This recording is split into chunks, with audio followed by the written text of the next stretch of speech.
যে গণভোটের বিপক্ষে অবস্থান নিন, আপনাদেরকে বোকা বানিয়ে একটা সরকার গঠন করা হচ্ছে। গণভোটের মাধ্যমে এই সংস্কারকে চাপিয়ে দেওয়া এটা, এবং যে প্রক্রিয়া চাপিয়ে দেওয়া হচ্ছে যে মানুষকে এমনভাবে দেওয়া হচ্ছে সাধারণ মানুষ কিছুই বুঝতেছেন না।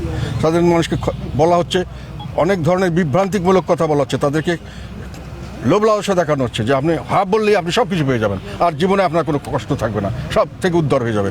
এগুলো কথা সত্য নয়। সংস্কারের পক্ষে আমি নই, সেটা কখনোই আমি বলি নাই। আমি যেখানে ছিলাম চাকরি জীবনেও সমস্ত জায়গায় আমি সংস্কার করেছি। আমি যখন মন্ত্রী ছিলাম মন্ত্রণালয়ে ব্যাপকভাবে সংস্কার হয়েছে।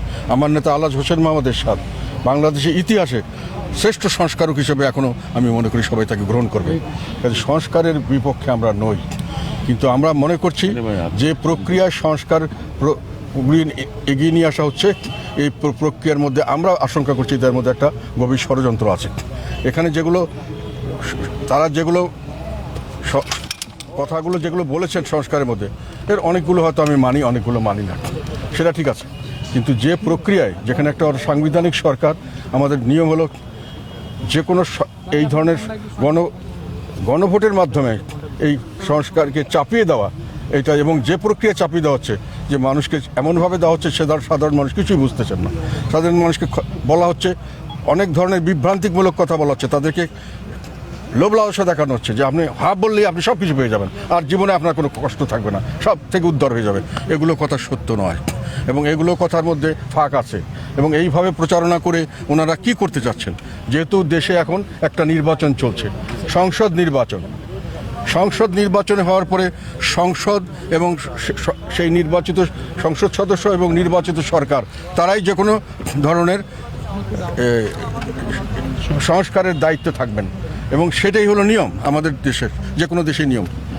আমাদের দেশের পরিষ্কারভাবে তারা সাংবিধানিকভাবে সংবিধান সংরক্ষণ করবেন শপথ নিয়েছেন, কিন্তু তারা সেটাকে বাদ দিয়ে আরেকটা বডি তো ইলেকশন করতে চাচ্ছেন। এখন তাতে কি হবে? দুটো প্যারালাল ইলেকশন চলছে। একটাতে গিয়ে সংসদ নির্বাচিত হবে, সংসদ সদস্য নির্বাচিত হবে, আর একটাতে গিয়ে ওনারা হা ভোটকে জয় করার জন্য চেষ্টা করছেন। এখন হা ভোটকে জয়যুক্ত করলে তারা যেটা করবেন, তখন সংসদের উপরে এই যেগুলো তারা সংস্কার বলে বিভিন্নভাবে মানুষকে প্রলোভন দেখিয়ে বিভিন্নভাবে পাশ করেছেন, সেগুলোকে চাপিয়ে দেওয়া হবে। কোনো সংস্কার, কোনো সংসদ এবং কোনো নির্বাচিত সরকার কখনোই মানে সংসদ সার্বভৌম হতে হবে, এটা কখনোই কারো দ্বারা নির্দেশিত হতে পারবে না। কারণ আমাদের নিয়ম হলো যখনই কোনো আপনি নির্বাচন করবেন, আপনি সংসদ এবং নির্বাচিত সরকারের কাছে ক্ষমতা দিয়ে যাবেন। আপনি কি সংস্কার করলে ভালো হয় আপনি মনে করছেন, সেটা একটা তালিকা আপনি দিয়ে যাবেন নতুন সরকারের কাছে এবং সংসদের কাছে। তারা এইটার উপরে একটা করে উত্থাপন করবে, এটার উপর ডিবেট হবে। ডিবেট যখন হবে, যেমন ধরেন যে আমাদের 2 কক্ষ বিশিষ্ট আমাদের সংসদ দরকার, এই কথাটা যখন আসবে তখন এর পক্ষে কথা হবে, এর বিপক্ষে কথা হবে। এর পক্ষে যারা বলবেন তারা লেখালেখি করবেন, অনেকে ইউটিউবে কথা বলবেন, অনেক আলাপ আলোচনা হবে, চায়ের টেবিলে আলাপ আলোচনা হবে, বিভিন্ন জায়গায় রাস্তাপথে হাটে বাজারে আলোচনা হবে। তখন জনগণ বুঝবে যে এটা হলে ভালো, এটা যে এই ভালো দেখছি, আবার এটা না হলে এই ভালো দেখছি বা খারাপ দেখছি। তখন জনগণকে যদি আপনি হা বা না বলতে চান, তখন তারা বুঝে একটা হা বা না দিতে পারবে। কিন্তু একসাথে আপনি 4টা-5টা দিয়ে দিলেন, এবং তার অর্থের ভিতরে অর্ধেকটা বললেন আরও আছে কিছু, আপনি এটা মানলে এগুলো সবই মেনে নিচ্ছেন। মানে আপনি যদি একটা মানেন তো সবই মেনে নিচ্ছেন। তাতে করে আপনার যেটা হচ্ছে সেটা হলো, পরবর্তীকালে যখন এটা হা ভোট যদি জয়ী হয়, তখন প্যারালাল একটা ফোর্স দাঁড়িয়ে যাবে। আমরা বিশ্বাস করছি বা আশঙ্কা করছি তার একটা রেভলিউশনারি গভর্নমেন্ট, একটা কি বলে এটাকে, বিপ্লবী সরকার গঠন করবেন, করে তারা বলবেন যে আমরা যেহেতু হাবে ভোট পেয়েছি, কাজেই জনগণ আমাদেরকে ম্যান্ডেট দিয়েছে, কাজেই জনগণের এখন পার্লামেন্ট আমাদের কথা মতো চলতে হবে। এরাকে প্রত্যেকটা আমাদের প্রত্যেকটা যেটা সংস্কার, এগুলোকে মেনে চলতে হবে।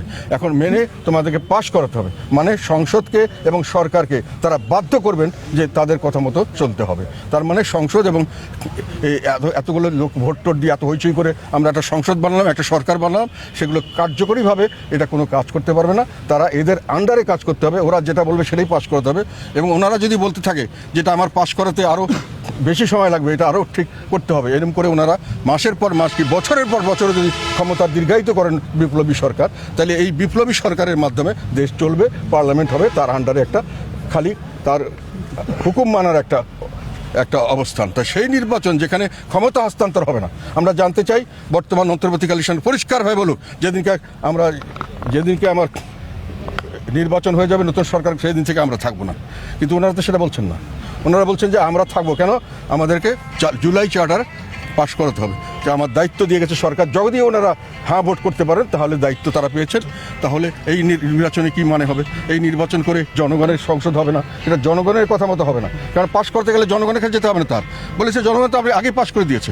তা আপনি যখন ডিবেট করবেন যে এটা আমার দুটো হাউস লাগবে কিনা, আমার একসাথে দলের চেয়ারম্যান এবং একসাথে সংসদ প্রাইম মিনিস্টার হতে পারবে কিনা, এগুলো নিয়ে তো ডিবেট করার কোনো স্কোপ নাই। ডিবেট করে জনগণ যদি কেউ না ভোট দিতে চায় তার তো স্কোপ আপনি রাখছেন না, সবগুলো একবারে করে দিচ্ছেন। সেই জন্য আমি মনে করি যদি সত্যিকার অর্থে যদি সঠিক একটা নির্বাচনের মাধ্যমে ক্ষমতা হস্তান্তর করে ইন্টারিম গভর্নমেন্টের জায়গায় একটা স্বাভাবিক গভর্নমেন্ট আমাদের দেশে সাংবিধানিক গভর্নমেন্ট করতে হয়, তাহলে এই গণভোটকে বন্ধ করতে হবে অথবা গণভোটের বিরুদ্ধে ভোট দিতে হবে।